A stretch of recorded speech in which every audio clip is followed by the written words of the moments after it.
फरमाते हैं कि मैं ना मजदूर लेने गया, बगदाद के चौक में मजदूर बैठे होते थे, तो मेरी उन मजदूरों में से ना एक नौजवान बच्चे पे नजर पड़ी। बड़ा कमजोर सा वजूद था, लेकिन चेहरे पर इबादत का निशान था। माथा बताता था कि नमाज का बड़ा ख्याल रखता है। मैं उसके करीब गया। चेहरे भी बड़ा कुछ बताते हैं ना, चेहरों में भी बड़ी रानाई होती है। फरमाते हैं मैं करीब गया, मैंने उसको कहा बेटे मजदूरी करोगे? तो कहने लगा मजदूरों में बैठा हूं तो हुजूर मजदूरी के लिए ही तो बैठा हूं। तो मैंने कहा कि चलो फिर। कहने लगा नहीं मेरी कुछ शर्तें। मैंने कहा बताओ? कहने लगा पहली शर्त यह है कि लोग 4 दिनार दिहाड़ी लेते हैं, मैं 3 दिनार लूंगा। मैंने कहा यार बे तो बड़ी बेहतरीन है, बाकी भी इस तरह की रख ले। उसने कहा हुजूर दूसरी शर्त यह है कि मैं आपकी मुकम्मल बात मानूंगा, लेकिन जब अजान हो जाएगी फिर आपकी नहीं सुनूंगा। तीसरी बात उसने ये की कि हुजूर मैं आपके घर में काम करूंगा पर आपके किसी सवाल का जवाब नहीं दूंगा। कहते मैंने कहा यार तू बड़ा अजीब है, शर्तें तो मालिकों की होती हैं। कहने लगा जी बहरहाल मैं शर्तें लगा के जाता हूं। फरमाते हैं मैं उसे घर ले आया,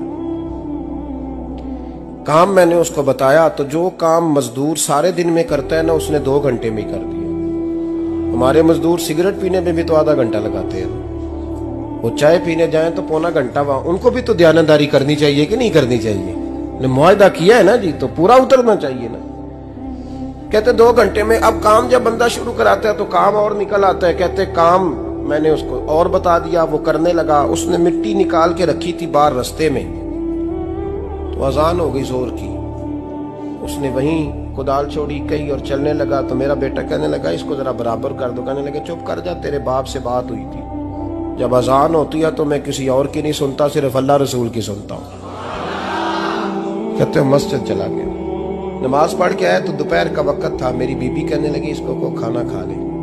कहते हमने कहा खाना खा लो, तो कहने लगा मैंने रोजा रखा, रमजान भी नहीं था, नफली रोजा रखा हुआ। फरमाते हैं शाम हुई, मैंने 3 दिनार दिए, तो मैंने कहा तेरा नाम क्या है? कहने लगा मैंने आपसे कहा था मैं किसी सवाल का जवाब नहीं दूंगा। कहते वो चला गया। अगले दिन मैं फिर लेने गया उसे, काम कुछ और निकल आए, तो लोगों ने बताया वो सिर्फ हफ्ते वाले दिन आता है। मैंने कहा क्यों? कहने लगे जी वो कहता है मेरा हफ्ते का खर्चा 3 दिनार है, जब 3 दिनार कमा लेता हूं तो बाकी सारा टाइम अल्लाह रसूल की जिक्र में गुजार दिया करता हूं। फरमाते हैं जी अगले हफ्ते मैं फिर लेने गया, मैंने पूरा हफ्ता इंतजार किया कि काम उसी से कराना है। मैं जब गया तो मैंने कहा चलो। कहने लगा मेरी शर्तें याद है ना? और मैंने कहा याद है भाई साथ चल। फरमाते हैं काम कराया, 2-3 हफ्ते वो आता रहा। एक हफ्ते में गया तो लोगों ने कहा हुजूर आज नहीं आया। क्यों? कहने लगे बीमार हो गए। कहाँ घर है? कहने लगे बगदाद के कब्रिस्तान के पीछे जो कच्ची आबादी है उसमें रहता है। फरमाते मैं गया, दरवाजे पे दस्तक दी तो कहने लगा हुजूर आप हैं? दरवाजा खोला है, आ जाइए। फरमाते मैं अंदर गया तो मैंने कहा तुम्हें कैसे पता चला मैं आया हूँ? कहने लगा हुजूर अल्लाह वाले हो, आप नहीं आना था, वरना अमीर तो गरीबों का पता लेने कोई नहीं आते। कहते मैं करीब गया तो कहने लगा मैं आपका इंतजार कर रहा था, तेज बुखार है, तप रहा। जेब से कुछ पैसे निकाले, कहने लगा ये पैसे रख लें। एक अंगूठी निकाली, कहने लगा हुजूर आज रात को मेरा इंतकाल हो जाएगा, इन पैसों का कफन खरीद के सुबह जनाजा पढ़ के मुझे दफन कर देना, और जब दफन करो तो ये अंगूठी लेके असर के बाद हारून रशीद के पास जाना। आप उसे कहना मैंने मिलना है पर वो आपको टाइम नहीं देगा। आप उसको आवाज दीजिएगा कि तेरी एक अमानत है मेरे पास, फिर वो आपसे मिलेगा तो अंगूठी दे दे, फिर आप मेरी तरफ से फारिग हैं। हजरत फरमाने लगे तेरा नाम? और कहने लगा हुजूर वक्त थोड़ा है,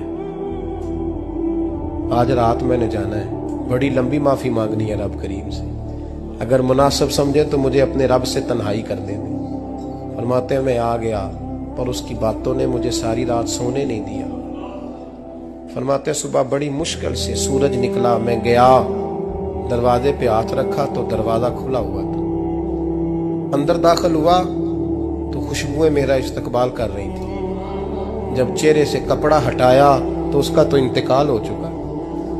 इंतकाल हो चुका है, ऐसे है जैसे किसी का दीदार करके सोया। कहते मैं तो 2 आदमी ले गया था जनाजे पे, पर पता नहीं दुनिया किधर किधर से आई, कहां से। अखा जदों मीटियां जमाना मैनू रोवेगा, अपना ते अपना बेगाना मैनू रोवेगा। फरमाते हैं मैं तो 2 बंदे ले गया था, पर पता नहीं मखलूक कहां से आई। जनाजा पड़ा, दफन किया। हारून रशीद के पास में असर के बाद गया, मैंने बुलाना चाहा पर बादशाह था, मेरी तरफ देखा ही नहीं। मैंने उसको कहा तेरी ये कमानत मेरे पास है। फरमाते हैं वो मुझे कोने पे ले गया, क्या बात है, कमरे में बुलाया, मैंने अंगूठी दी। हारून रशीद तो चीखे मारने लगा, कहने लगा अंगूठी वाला कहाँ है? मैंने कहा वो तो इंतकाल कर गया। कहने लगा मुझे कब्र पे ले चल। कहते मैं कब्र पे लाया तो वो लेट गया, तड़प के रोने लगा। मैंने कहा मेरा कलेजा फट जाएगा, ना उसने कुछ बताया ना तूने बताया, ये कौन था? तो हारून रशीद कहने लगा ये मेरा बेटा था।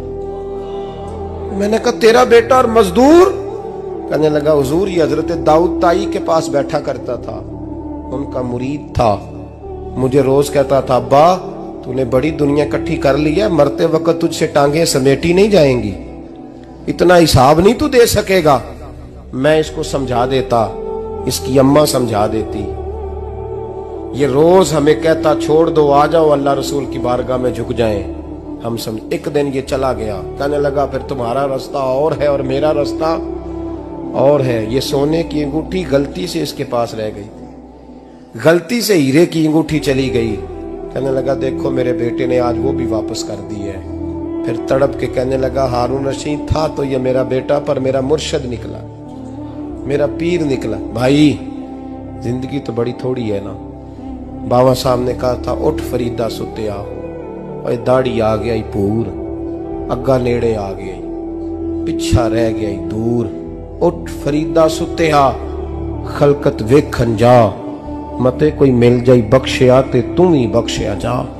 उठ फरीदा सुत्या झाड़ू दे मसीत, तू सुते रब जागदा, तेरी डाडे नाल परीत। मेरा रब हमें भी अपनी बारगाह में कबूल फरमा।